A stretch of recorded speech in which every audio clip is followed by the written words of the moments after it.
नमस्कार दोस्तों, स्वागत है आप सबका हमारे चैनल में जिसका नाम है सट्टा है शेयर बाजार। आज का जो हमारा टॉपिक है वो फ्यूचर का एक और आगे का सेशन है जिसमें हम और कुछ टर्म्स के बारे में डिस्कस करेंगे फ्यूचर की और क्या टर्म्स होती हैं जिनको जानना थोड़ा सा हमारे लिए थोड़ा ज़रूरी है, क्योंकि अगर हम फ्यूचर ट्रेड करने जा रहे हैं तो इन सब पैरामीटर्स के बारे में और इन टर्म्स के बारे में हमें पता होना बहुत ज़रूरी है। तो चलिए स्टार्ट करते हैं आज का सेशन। तो आज का सेशन स्टार्ट करने से पहले एक छोटा सा क्विक रिकैप कर लेते हैं पिछले सेशन का। इसमें हमने डिस्कस किया था सबसे पहले मार्जिन क्या होता है, M2M को डिस्कस किया था एग्जांपल्स के साथ और रोल ओवर को समझा था कि बेसिकली मार्जिन को हमने अच्छे से डिटेल में कवर किया था। तो चलिए अब हम आज का सेशन स्टार्ट करते हैं।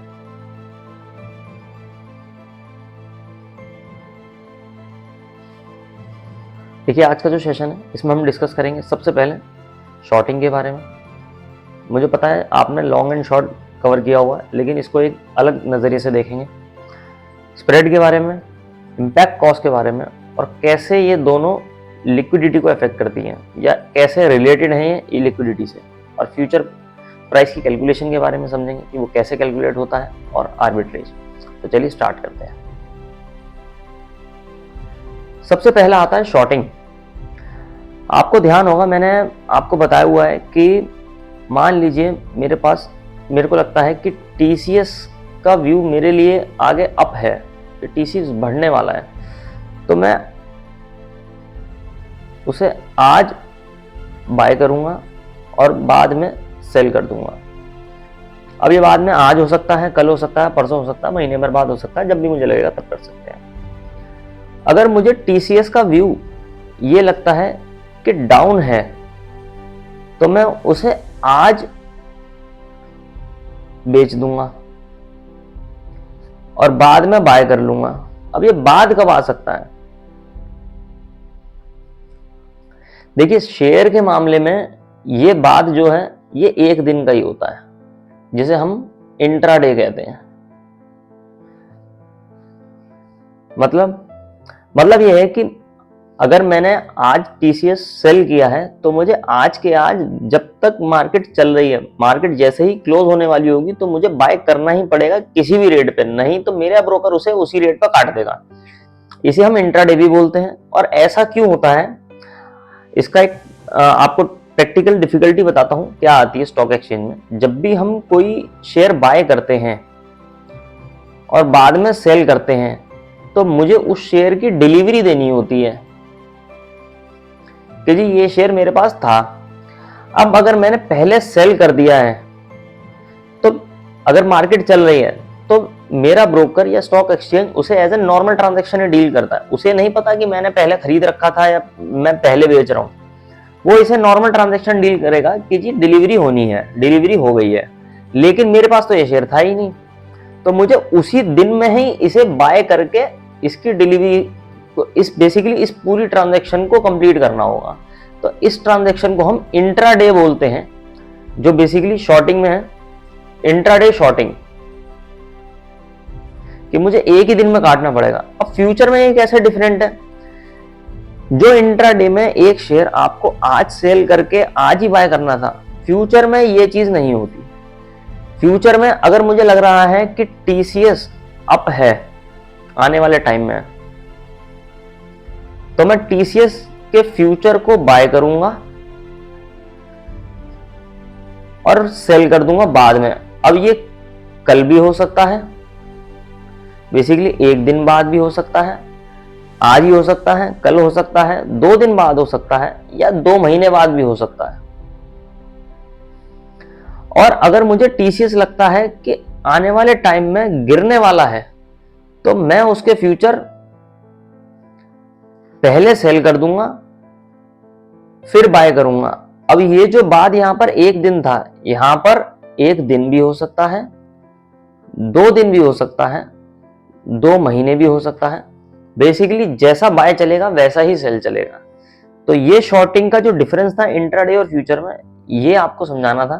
तो होता शॉर्टिंग का मतलब यही है कि आज सेल करके बाद में बाय करना, लेकिन अगर हम नॉर्मल शेयर की बात करेंगे तो इंट्राडे चलता है और फ्यूचर में ये कोई टाइम लिमिट नहीं होती इसकी, और कहते हैं इसे शॉर्टिंग ही है। तो आते हैं आगे के टॉपिक पर, स्प्रेड। कि जी स्प्रेड क्या होता है। मान ली यही टीसीएस का एग्जांपल लेते हैं। मान लीजिए टीसीएस का एक शेयर आज अभी जो प्राइस दिखा रहा है वो दिखा रहा है 3200 रुपये। तो अगर मुझे ये टीसीएस आज खरीदना या बेचना है तो 3200 रुपये पे खरीदना बेचना होना चाहिए, लेकिन मार्केट में ऐसा नहीं होता। मार्केट में दो प्राइस होते हैं, एक बिड और एक ऑफर। तो जो स्प्रेड होता है वो होता है डिफरेंस ऑफर माइनस बिड। ये क्या मतलब? हाँ जी, ऐसा ही होता है। अगर टीसीएस का प्राइस 3200 रुपये चल रहा है तो जरूरी नहीं है कि मैं उसे 3200 रुपये पे खरीद पाऊं, जरूरी नहीं है कि मैं 3200 रुपये पे बेच पाऊं। बिड प्राइस का मतलब हुआ कि इतने लोगों ने बिड लगा रखी है इस प्राइस को खरीदने की, बेसिकली बाय करने की। और जो ऑफर प्राइस है इसका मतलब है इसको बेचने की, सेल करने की। लोगों ने ऑफर कर रखा है ये प्राइस सेल करने के लिए। एक एग्जांपल से समझाता हूं आपको रियल टाइम।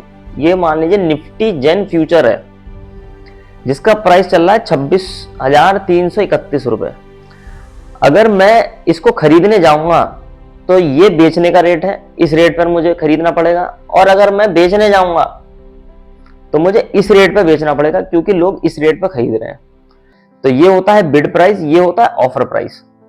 इन दोनों का जो डिफरेंस है इसे ही हम स्प्रेड बोल देते हैं। अब जैसे यहां पर लगभग ये समझ लो 3 और 6 4 रुपए का डिफरेंस आ रहा है, मोटा मोटा 3.9 या 4 रुपए का डिफरेंस आ रहा है। तो ये मेरा स्प्रेड है।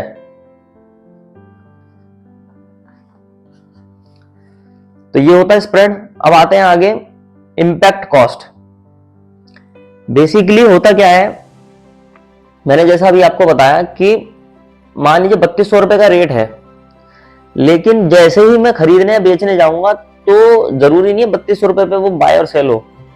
जो ऑफर और बिड प्राइस होगा उस प्राइस पे होगा। इसलिए मैंने आपको लास्ट सेशन में भी डिस्कस किया था मार्केट और लिमिट प्राइस पर, लास्ट सेशन में मार्केट और लिमिट प्राइस के बारे में।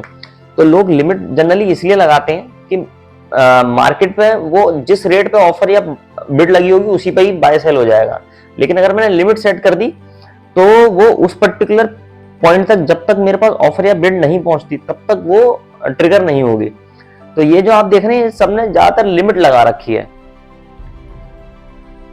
तो ये इस रेट पर बाय और सेल चल रहा है और इसका जो डिफरेंस है वो हो गया स्प्रेड। अब आते हैं इंपैक्ट कॉस्ट।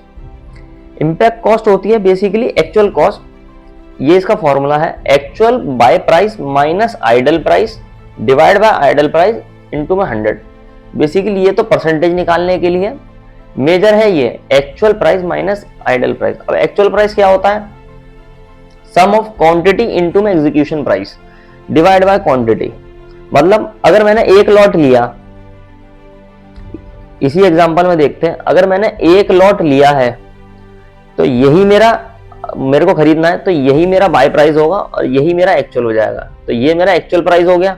लेकिन अगर मेरा लॉट बढ़ गया, एक की जगह 2 हो गया, तो फिर यहां पर तो एक ही भाई इस प्राइस पर तो एक ही लॉट मिल रहा है, अगले प्राइस पर मुझे दूसरा लॉट मिलेगा तो प्राइस बढ़ता चला जाएगा। तो मेरी जो एक्चुअल कॉस्टिंग है वो चेंज होती जाएगी। ऐसे ही ये होता है एक्चुअल प्राइस।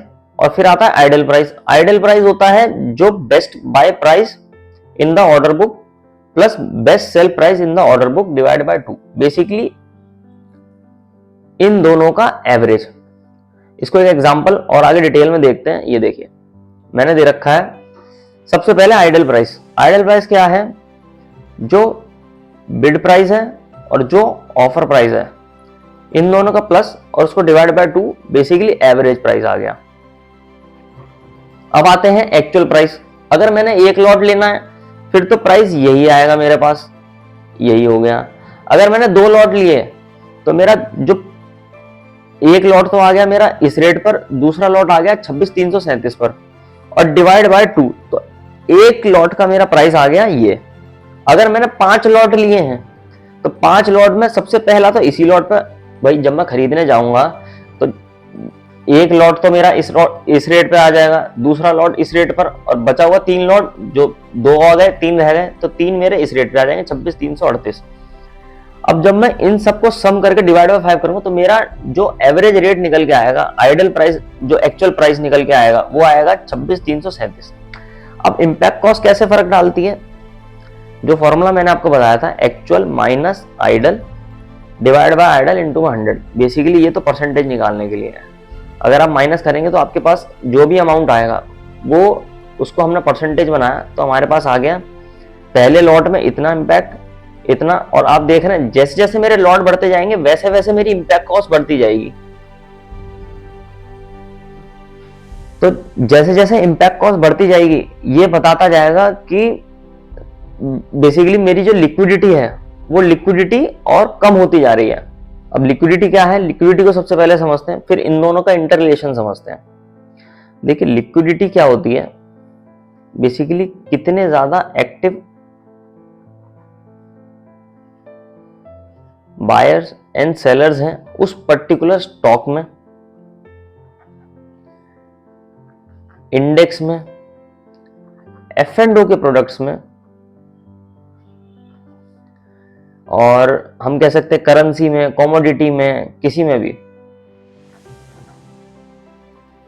तो जितने ज्यादा एक्टिव बायर और सेलर होंगे उतनी अच्छी लिक्विडिटी होगी। बेसिकली अगर एक्टिव बायर और सेलर ज्यादा हैं तो लिक्विडिटी उतनी ही अच्छी होगी, और अगर बायर और सेलर जितने कम हैं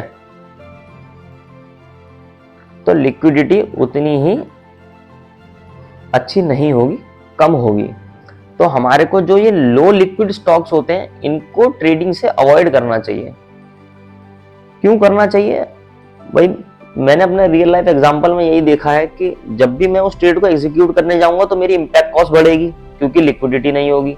जब भी मैं उस स्टॉक को सेल करने जाऊंगा तब भी मेरा इंपैक्ट कॉस्ट बढ़ेगा क्योंकि लिक्विडिटी तब भी नहीं होगी। तो इंपैक्ट कॉस्ट जो मैं आपको अभी मैंने बताया, अगर आप लो लिक्विड स्टॉक को ट्रेड करेंगे तो इंपैक्ट कॉस्ट आपकी बहुत ज्यादा बढ़ती चली जाएगी।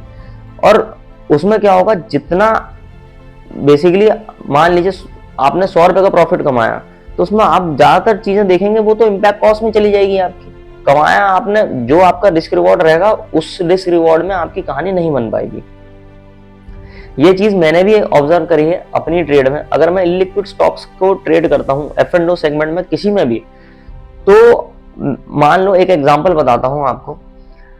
एक इलिक्विड स्टॉक है, अगर मैं उसका ऑप्शन एग्जीक्यूट करने जाता हूं, मैं जनरली फ्यूचर को लेता हूं और ऑप्शन एज एन हेज लेता हूं। तो जब भी मैं ऑप्शन में उसे लेने जाऊंगा या फ्यूचर में लेने जाऊंगा तो मेरा रिस्क रिवॉर्ड एग्जीक्यूट करते टाइम पे ही बढ़ जाएगा। बेसिकली रिस्क ज्यादा बढ़ जाएगा और रिवॉर्ड कम हो जाएगा, वो रेशियो कम हो जाएगा मेरा।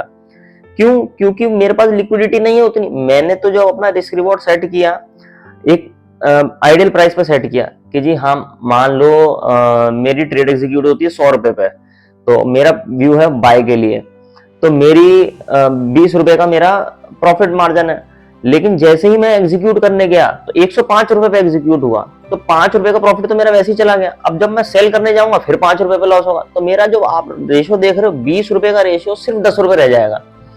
तो ये दिक्कत आती है लिक्विडिटी वाले स्टॉक्स में, जो कि जिनके अंदर लिक्विडिटी बहुत कम होती है। तो इसलिए जिसका स्प्रेड ज्यादा होगा उसमें आपको लिक्विडिटी भी कम मिलेगी और आपकी इंपैक्ट कॉस्ट भी ज्यादा हो जाएगी। जिसका स्प्रेड कम होगा, जो मैंने अभी आपको बताया, ऑफर और बिड प्राइस का डिफरेंस कम होगा, तो लिक्विडिटी ज्यादा होगी और आपकी इंपैक्ट कॉस्ट भी कम आएगी।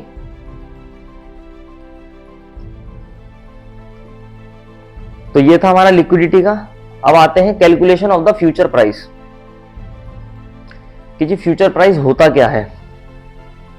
देखिए ये फ्यूचर प्राइस का फॉर्मूला है, स्पॉट प्राइस मल्टीप्लाई में 1 प्लस RF इंटू में X divide by 365 minus D।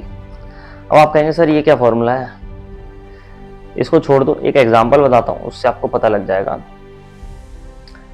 मान लीजिए कोई चीज आज जिसका प्राइस है कोई भी एक आइटम मान लेते हैं, एक आइटम है जिसकी आज वैल्यू है 100 रुपए, ठीक है, और मुझे जानना है कि 1 साल बाद इसकी क्या वैल्यू रहेगी, आफ्टर 1 ईयर इसका प्राइस क्या रहेगा।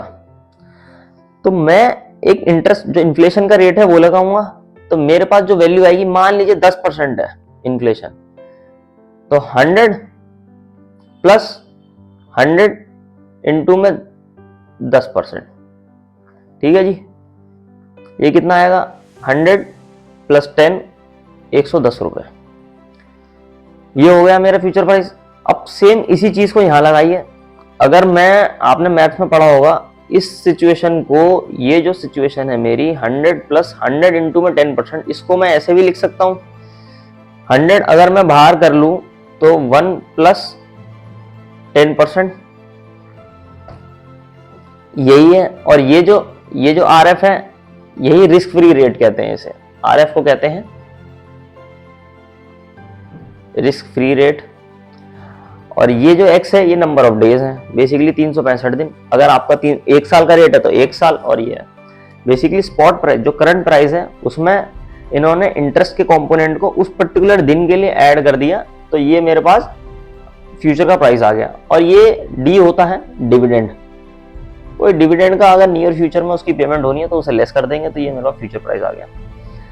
अब रिस्क फ्री रेट क्या होता है, रिस्क फ्री रेट आपको मिल जाएगा RBI की साइट पर। जनरली 91 डेज के ट्रेजरी बिल का जो रेट होता है उसी को हम रिस्क फ्री रेट के हिसाब से कैलकुलेट करते हैं। तो ये था हमारा फ्यूचर प्राइस की कैलकुलेशन। अब आप कहेंगे कि सर फ्यूचर प्राइस की कैलकुलेशन से जान के हम करेंगे क्या, कुछ नहीं कर सकते जी। फ्यूचर प्राइस की कैलकुलेशन सिर्फ एक समझाने के लिए है, लेकिन इसमें एक चीज होती है, ट्रेडिंग भी होती है इसमें। फ्यूचर प्राइस की कैलकुलेशन ट्रेडिंग कैसे होती है, मान लीजिए एक कंपनी है, TCS ही मान लेते हैं, TCS का करंट प्राइस चल रहा है 3200 रुपए, और इस कैलकुलेशन के हिसाब से अज्यूम करते हैं उसका प्राइस आ रहा है फ्यूचर का 3250 रुपए, ठीक है। लेकिन जो मार्केट में फ्यूचर प्राइस मिल रहा है वो मिल रहा है 3300 रुपए का, बेसिकली उसमें 50 रुपए का डिफरेंस आ रहा है। जन आइडियली आता नहीं है, लेकिन अगर आ रहा है तो इस पे भी हम ट्रेड कर सकते हैं। इसी ट्रेडिंग अपॉर्चुनिटी को हम आर्बिट्रेज कहते हैं। कैसे, अब प्राइस ज्यादा आ रहा है तो हमेशा एक आर्बिट्रेज में एक रूल होता है, सेल हायर बाय लोअर। और इसी आर्बिट्रेज को आगे डील करते हैं। जब 3300 रुपए का प्राइस मेरे पास आ रहा है फ्यूचर में और स्पॉट प्राइस है 3200 रुपए, अल्टीमेटली एक टाइम पे जाके दोनों को बराबर ही होना है। तो मैं क्या करूंगा, फ्यूचर सेल कर दूंगा और स्पॉट बाय कर लूंगा कैश मार्केट में। अब इससे होगा क्या, ये जो डिफरेंस है, मान लो कल को रेट रहता है मेरा 3350 रुपए, जो एक्सपायरी वाले दिन है, जब फ्यूचर एक्सपायर होंगे तो रेट आया 50 रुपए, तो स्पॉट में क्या होगा और फ्यूचर में क्या होगा और प्रॉफिट। स्पॉट में मैंने बाय किया हुआ है तो मुझे इस रेट पे बेचना पड़ेगा। बेसिकली मैंने 3200 रुपए बाय किया है और 3350 से मुझे सेल करना है, तो मुझे 150 रुपए का प्रॉफिट हो जाएगा प्लस। फ्यूचर में मैंने सेल कर रखा है, मुझे 50 रुपए बाय करना पड़ेगा, तो मेरे पास जैसे ही मैं इसे 50 रुपए पे बेचूंगा, बेसिकली 50 के लॉस पे, तो मेरे पास 100 रुपए का प्रॉफिट आ जाएगा। अब एक और एग्जांपल लेते हैं, मान लेते हैं प्राइस 3100 रुपए हो गया, फिर क्या होगा, मैंने 3200 रुपए पे खरीदा है, 100 रुपए पे बेचा, तो मेरे को 100 रुपए का लॉस हो गया।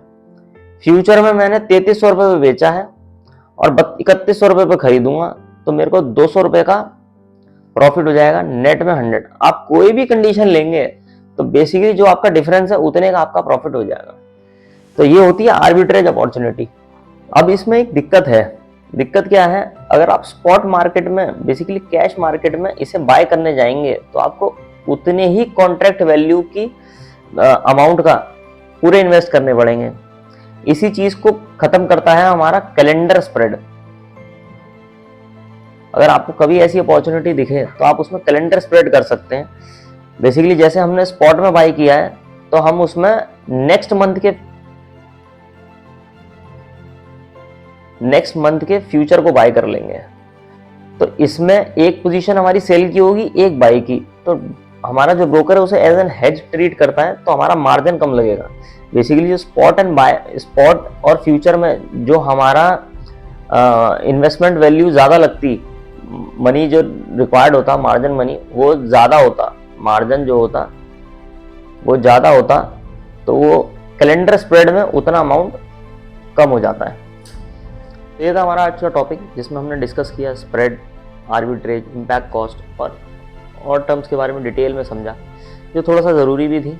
तो वीडियो अगर आपको पसंद आई हो तो वीडियो को लाइक कीजिएगा, चैनल को शेयर और सब्सक्राइब ज़रूर कीजिएगा, और बेल आइकन को भी प्लीज़ प्रेस कर दीजिएगा। इससे कोई भी नई वीडियो आती है तो उसकी नोटिफिकेशन आप तक पहले पहुंच जाए। धन्यवाद। जय हिंद।